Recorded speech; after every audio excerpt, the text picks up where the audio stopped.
मराठा आरक्षण लढ्याचे नेते मनोज जरंगे पाटील यांची प्रकृती खालावल्याने त्यांना छत्रपती संभाजीनगर येथील गॅलेक्सी रुग्णालयात दाखल करण्यात आले। मुंबईतील आंदोलनानंतर आणि दिल्लीतील पुढील आंदोलनाच्या नियोजनात असताना त्यांना अचानक खोकला आणि तापाचा त्रास सुरू झालाय। 101 अंश ताप, सर्दी, खोकला आणि तीव्र अंगदुखीमुळे रुग्णालयात दाखल करण्यात आल्याची माहिती समोर आली आहे। सध्या विविध रक्त तपासण्या सुरू असल्याचं डॉक्टरांनी सांगितलंय। काय सांगाल सर, जरंगे पाटील आपल्या उपचारासाठी दाखल झालेले, त्यांची प्रकृती कशी आहे आणि काय झालेलं? मनोज दादा जरंगे पाटील काल दुपारी Galaxy super speciality hospital Chhatrapati Sambhajinagar इथे ॲडमिट झाले। दादांना परवापासून फीवर आहे, रनिंग नोज आहे, थ्रोट पेन आहे आणि बॉडी पेन होतं। काल आपण ट्रीटमेंट सुरू केली, ब्लड टेस्टही पाठवले आहेत। तर एकंदरीत सगळ्याच्यावरून वाटतंय की viral upper respiratory track infection आहे त्यांना। कालच्यापेक्षा आज ते बेटर आहेत आणि आपण त्यांना 3 ते 5 दिवसाचा आराम आणि ट्रीटमेंट ॲडवाइस केलेली। कशामुळे झालं? नाही, त्यांचे दौरे रेग्युलरली चालू आहे। सध्याचं वातावरण जे आहे थंडीचं, व्हायरलचं, हे रेग्युलर आहे, तेच, बाकी दुसरं नाही। काही काळजी करण्यासारखं नाही, काळजी करण्यासारखं काही नाही, कालच्यापेक्षा स्टेबल आहे। मुंबईत उद्धव ठाकरे यांनी आज पक्षाच्या पदाधिकारी आणि शिवसैनिकांशी संवाद साधला। यावेळी त्यांनी युतीचं राजकारण, आगामी निवडणुका, उमेदवारी वाटप आणि पक्षनिष्ठ या मुद्द्यावर सविस्तर भाष्य केलंय। उद्धव ठाकरे यांनी सांगितलंय की अनेक जण निवडणूक लढवण्यासाठी इच्छुक आहेत, मात्र सर्वांनाच उमेदवारी देता येणार नाही। उमेदवारी न मिळाल्यानंतरही पक्षासोबत ठामपणे उभं राहणं हीच खरी निष्ठा असल्याचं त्यांनी स्पष्ट केलंय। येत्या 31 तारखेनंतर पक्षात नेमकी काय परिस्थिती राहते यावरून निष्ठेची कसोटी लागेल, असंही त्यांनी सूचित केलंय। युतीच्या संदर्भात बोलताना उद्धव ठाकरे यांनी युती आघाड्या या राजकारणाचा भाग असल्याचं सांगितलंय। मात्र सध्याच्या परिस्थितीत शिवसेनेसमोर मोठं आव्हान उभं असल्याचं त्यांनी आपल्या भाषणातून मांडलंय। निवडणूक अर्ज भरण्याची प्रक्रिया पुढील 2 दिवसात सुरू होणार असल्याचंही त्यांनी सांगितलंय। पक्षांतर्गत हालचाली, नाराजी आणि कार्यकर्त्यांनी एकजुटीने काम करण्याची गरज आहे, यावरही उद्धव ठाकरे यांनी भर दिलाय। या संपूर्ण भाषणात त्यांनी शिवसैनिकांनी व्यक्तिगत इच्छा बाजूला ठेवून पक्षासाठी काम करण्याचं आवाहन केलं आहे। मुंबई महापालिका निवडणुकीच्या पार्श्वभूमीवर उद्धव ठाकरे यांच्या या भूमिकेमुळे शिवसेनेतील निष्ठा, युतीचं राजकारण आणि उमेदवारी वाटपावर पुढील काही दिवसात अधिक स्पष्टता होण्याची शक्यता आहे। विदर्भात थंडीचा कडाका वाढत असताना गोंदिया जिल्ह्याचा पारा थेट 9 अंशापर्यंत घसरलाय। त्यामुळे विदर्भातील सर्वात थंड जिल्हा म्हणून गोंदियाची नोंद झाली। कमाल आणि किमान तापमानात झालेल्या घसरणीमुळे सकाळी आणि रात्री तीव्र थंडी जाणवते। नोव्हेंबर महिन्यात तापमान 8 अंशापर्यंत गेलं होतं आणि डिसेंबर अखेरपर्यंतही थंडीचा जोर कायम आहे। तापमानात सतत चढ उतार होत असताना पुढील काही दिवसात थंडी आणखी वाढण्याचा अंदाज वर्तवण्यात आलाय। दरम्यान मागील आठवड्याभरात सर्दी, खोकला आणि तापांच्या रुग्णसंख्येत वाढ होत असल्याचे दिसून येते। प्रशासनाकडून नागरिकांना आवश्यक खबरदारी घेण्याचे आवाहन करण्यात आले। गोंदिया जिल्ह्यामध्ये खूप प्रमाणात थंडीचे प्रमाण वाढलेलं आहे। अगोदर ह्या ग्राउंडवरती आम्ही दररोज फिरायला येतो, खूप लोक राहायचे, खूप प्रॅक्टिस करायचे लोक, पण आता तापमानात घसरण होत असल्यामुळे थंडी वाढत आहे। त्याच्यामुळे लोक इथे खूप कमी प्रमाणात दिसत आहेत, घराच्या बाहेर लोक निघत नाही आहेत आणि त्यामुळे ह्या थंडीमुळे ताप, खोकला, सर्दी याच्या आजाराच्या प्रमाणात खूप प्रमाणात वाढ होत आहे। वर्धा येथे सहयोग शिक्षक प्रशासक मंडळाच्या वतीने आयोजित करण्यात आलेल्या 3 दिवसीय विदर्भीय राज्य खो खो स्पर्धा मोठ्या उत्साहात पार पडली। तुकडोजी ग्राउंडवर 26, 27 आणि 28 डिसेंबर रोजी झालेल्या या स्पर्धेत विदर्भातील विविध राज्यातील उत्कृष्ट संघांनी सहभाग नोंदवलाय। महिलांच्या गटात यवतमाळ संघाने दमदार खेळ करत विजेतेपद पटकावले, तर पुरुषांच्या गटात काटोल संघाने अंतिम सामन्यात विजय मिळवला। विजेत्या संघांना पालकमंत्री पंकज भोयर, खासदार अमर काळे आणि नगराध्यक्ष सुधीर पंगुल यांच्या हस्ते पारितोषिके प्रदान करण्यात आली। या रोमांचकारी स्पर्धेसाठी खेळाडू प्रेमी नागरिकांची मोठ्या संख्येने उपस्थिती होती। माजी नगराध्यक्ष अतुल तराळे यांच्या नेतृत्वाखाली आयोजकांनी स्पर्धेचं शिस्तबद्ध आणि यशस्वी आयोजन केल्याचं पाहायला मिळतंय। डॉक्टर हिवंत साहेब, माननीय अतुलजी तराळे यांचं मी मनापासून आभार मानतो की त्यांनी या स्पर्धेकरता या ठिकाणी चीफ गेस्ट म्हणून बोलवलं, त्याबद्दल त्यांचं मनापासून आभार मानतो। आणि 2002 मध्ये फॉर्म झालेली ही जी संस्था आहे, या संस्थेच्या माध्यमातून मागील 9 वर्षापासून सातत्यानं या ठिकाणी विदर्भस्तरीय खो खो स्पर्धेचं आयोजन करण्यात येतं. विदर्भातलं जे आपलं खो खोचं टॅलेंट आहे त्याला एक चांगला प्लॅटफॉर्म देण्याचं काम या संस्थेच्या माध्यमातून होतं आहे आणि अतिशय चांगले प्लेयर्स या स्पर्धेच्या माध्यमातून निर्माण होतात आहे. मी खऱ्या अर्थानं सहयोग संस्थेचं मनापासून अभिनंदन करतो. डॉक्टर हिवंत साहेबांचं, मान्य अतुलजींचं या ठिकाणी मनापासून अभिनंदन करतो. सातत्यानं पुढच्या काळामध्ये सुद्धा या स्पर्धेमध्ये सातत्य राहील, स्पर्धा सातत्यानं चालू राहील अशी अपेक्षा करतो. आणि इतकं मोठं आयोजन करताना अतिशय मोठं फायनान्शियल बर्डन हे संस्थेवर येतं. माझी इतकी अपेक्षा राहील की इतकं चांगलं विदर्भ लेवलचं किंवा महाराष्ट्र लेवलचं जेव्हा आयोजन होतं त्यावेळेला स्टेट गव्हर्नमेंटने सुद्धा याच्यामध्ये विशेष मदत ही अशा संस्थांना करावी अशी एक अपेक्षा त्या निमित्तानं माझी राहील. महाराष्ट्रातील रायगड जिल्ह्यातील खोपोली शहरात झालेल्या हत्याकांडावरून राजकीय वातावरण चांगलंच तापलंय. खालापूर तालुक्यातील रहाटवडे साईबाबा नगर परिसरात सामाजिक कार्यकर्ते आणि शिंदे शिवसेनेच्या नगरसेविका मानसी काळोखे यांचे पती मंगेश काळोखे यांचा धारदार शस्त्रांनी दिवसाढवळ्या हत्या करण्यात आली. या प्रकरणात आतापर्यंत 9 आरोपींना अटक करण्यात आलं असून उर्वरित आरोपींना वाचवण्यासाठी राष्ट्रवादीचे नेते सुनील तटकरे पोलिसांवर दबाव टाकत असल्याचा गंभीर आरोप शिंदे शिवसेनेचे आमदार महेंद्र थोरवे यांनी केलाय.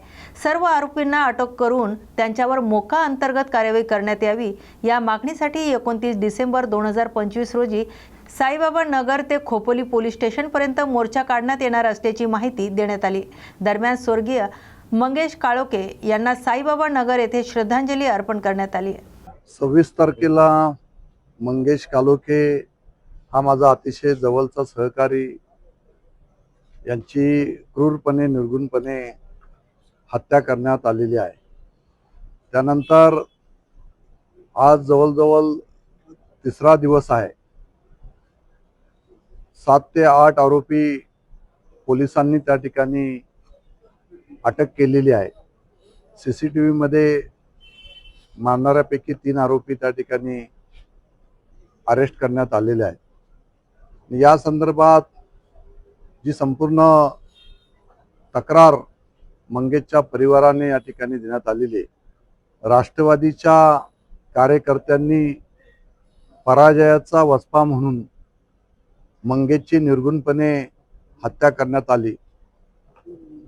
रवी देवकर, त्याची मुले आणि तिथले काही मुलांना बरोबर घेऊन सुधाकर घारे, भरत भगत यांनी हा प्लान करून मंगेशची निर्गुणपणे हत्या करण्यात त्या ठिकाणी आलेली आहे.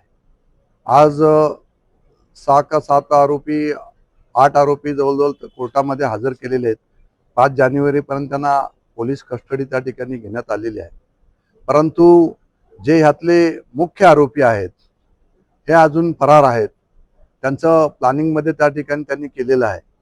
आणि म्हणून आम्ही आज सगळे आता साईबाबा नगरला आम्ही सगळे त्या ठिकाणी चाललेलो आहोत. त्यानंतर उद्या सायंकाळी 5 वाजता आम्ही साईबाबा नगर ते खोपोली पोलीस स्टेशनपर्यंत मंगेशची क्रूरपणे निर्गुण जी हत्या केलेली आहे त्याच्या निषेधार्थ त्या ठिकाणी आम्ही पोलीस स्टेशनपर्यंत आम्ही कॅन्डल मार्च त्या ठिकाणी काढणार आहोत. संपूर्ण खोपोली शहरातील असणाऱ्या सर्व सामाजिक संघटनांना सुद्धा मी आवाहन करतो की खोपोली शहर हे सुसंस्कृत शहर आहे. या शहरामध्ये अशा पद्धतीचं कृत्य हे खपून घेतलं जात नाही आणि ही जी प्रवृत्ती आहे ही ठेचून काढली पाहिजे. आणि म्हणून कायदेशीर मार्गाने आपल्याला ही लढाई त्या ठिकाणी लढायची आहे. आणि म्हणून मंगेशच्या परिवाराला न्याय देण्यासाठी संपूर्ण खोपोली शहरातील जनतेला मी आव्हान या माध्यमातून, मीडियाच्या माध्यमातून करतोय की आपण सुद्धा त्या कॅन्डल मार्चमध्ये मोठ्या संख्येने सहभागी व्हावे, जेणेकरून मंगेशची जी क्रूरपणे हत्या केलेली आहे या हत्याकऱ्यांना फाशीची शिक्षा त्या ठिकाणी झाली पाहिजे. आणि जे आरोपी आतापर्यंत अटक केलेले नाही त्यांना सुद्धा तात्काळ त्या ठिकाणी अटक झाली पाहिजे. राष्ट्रवादीच्या वरिष्ठ नेत्यांकडून पोलिसांवर त्या संदर्भात दबाव तंत्राचा वापर सुरू केलेला आहे की त्यांना अटक करू नये, त्यांना त्यातनं निर्दोष त्या ठिकाणी बाहेर काढावं, अशा पद्धतीचा पोलिसांवर त्या ठिकाणी दबाव टाकला जात आहे. परंतु काल शिंदे साहेब सुद्धा खोपोलीमध्ये मंगेशच्या परिवारांना त्या ठिकाणी भेटण्यासाठी आले. त्यांना सुद्धा धीर देण्याचं काम शिंदे साहेबांनी केलंय. आणि त्या ठिकाणी साहेबांनी सुद्धा जाहीरपणे त्या ठिकाणी सांगितलंय जे जे आरोपी याच्यामध्ये सहभागी आहेत या सगळ्या आरोपींना मोका अंतर्गत कारवाई केली जाईल असं सुद्धा त्या ठिकाणी सांगितलंय आणि ही प्रवृत्ती कायमस्वरूपी ठेचून काढली जाईल.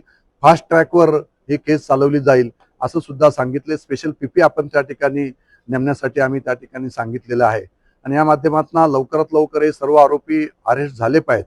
उद्या आम्ही कॅन्डल मार्च करत असताना त्या ठिकाणी आरोपी उद्यापर्यंत अरेस्ट झाली नाही तर मात्र परवापासून आम्ही सगळेजण त्या ठिकाणी खोपोली पोलीस स्टेशनला त्या ठिकाणी ठिय्या आंदोलन करून त्या ठिकाणी उपोषण करू. जोपर्यंत मंगेशच्या सर्व आरोपींना अटक केली जात नाही तोपर्यंत आम्ही तिथनं हलणार नाही आणि जोपर्यंत ह्या आरोपींना फाशीची शिक्षा होत नाही तोपर्यंत आम्ही त्या ठिकाणी ठामपणे मंगेशच्या परिवाराबरोबर ठामपणे आम्ही त्याच्याबरोबर शिवसैनिक म्हणून उभे राहू. साहेब, तुम्ही आता बोललात राष्ट्रवादीच्या कार्यकर्त्यांवर कारवाई होऊ नये म्हणून दबाव आणला जाते पोलिसांवर, तर पोलिसांवर कोणाकडून दबाव येतो?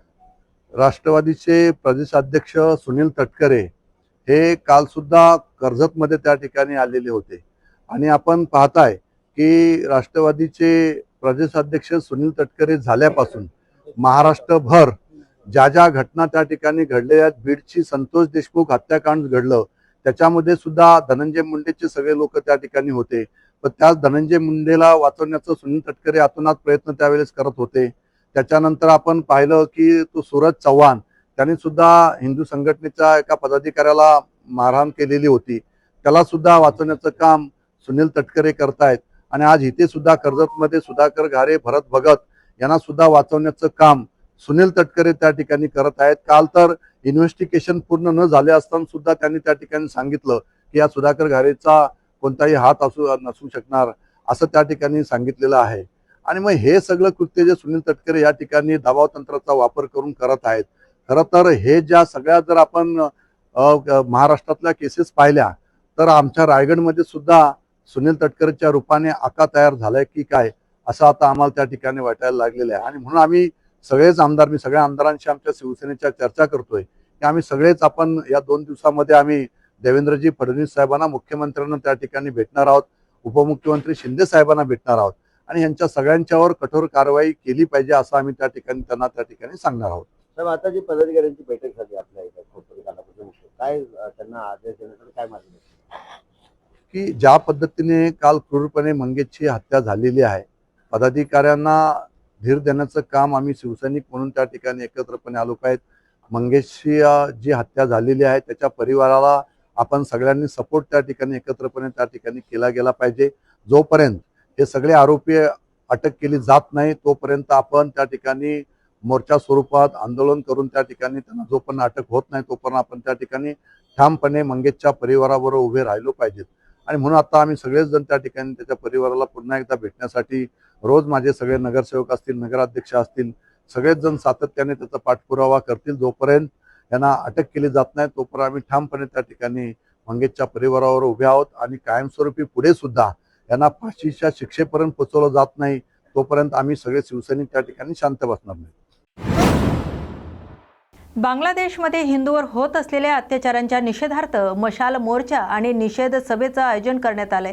या पार्श्वभूमीवर संत महंत रामगिरी महाराज यांनी सर्व हिंदू बांधव, विविध हिंदू संघटना आणि पक्षांना या आंदोलनात सहभागी होण्याचं आवाहन केलंय. रामगिरी महाराज यांनी बांगलादेशातील घटनांचा उल्लेख करत चिंता व्यक्त केली. तसेच अशा प्रकारच्या घटनांचा निषेधासाठी एकत्र येणं गरजेचं असल्याचं त्यांनी सांगितलंय. याच अनुषंगाने येत्या 29 तारखेला शिर्डी येथील छत्रपती शिवाजी महाराज चौक येथे सायंकाळी 4 वाजता भव्य मशाल मोर्चा आणि निषेध आंदोलन आयोजित करण्यात येणार आहे.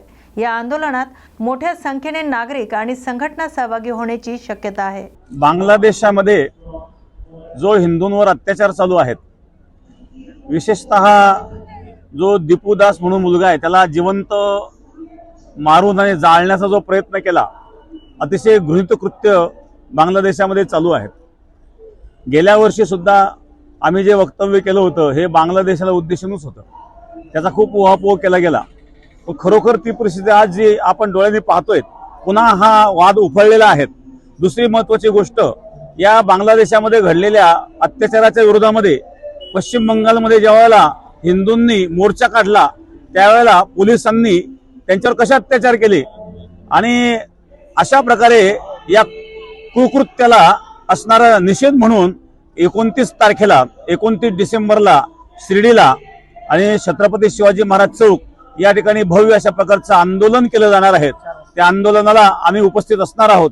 आंदोलनाची वेळ हे सायंकाळची 4 वाजेची असणार आहे. सायंकाळी 4 वाजता भव्य असं आंदोलन आणि या हिंदूंवर होणाऱ्या अत्याचाराच्या विरोधामध्ये शिर्डीमध्ये होणार आहेत. शिवाजी चौक या ठिकाणी सर्व जे काही हिंदू बांधव आहेत, सर्व हिंदू संघटना आहेत, सर्वांना मी या ठिकाणी आव्हान करतो की आपण जास्तीत जास्त संख्येने उपस्थित राहावं आणि आपला जो या ठिकाणी एकता आहे ही आपण त्या ठिकाणी दाखवून देण्याचा प्रयत्न करावा. जय हिंद, जय महाराष्ट्र. सर्व बंधू भगिनींनो आणि सर्व हिंदू बांधवांनो, या ठिकाणी मी जे काही आपल्याला सांगितलेलं आहे त्याचा निश्चित आपण लक्षात घ्या आणि आपण 29 तारखेला सर्वांनी हजर.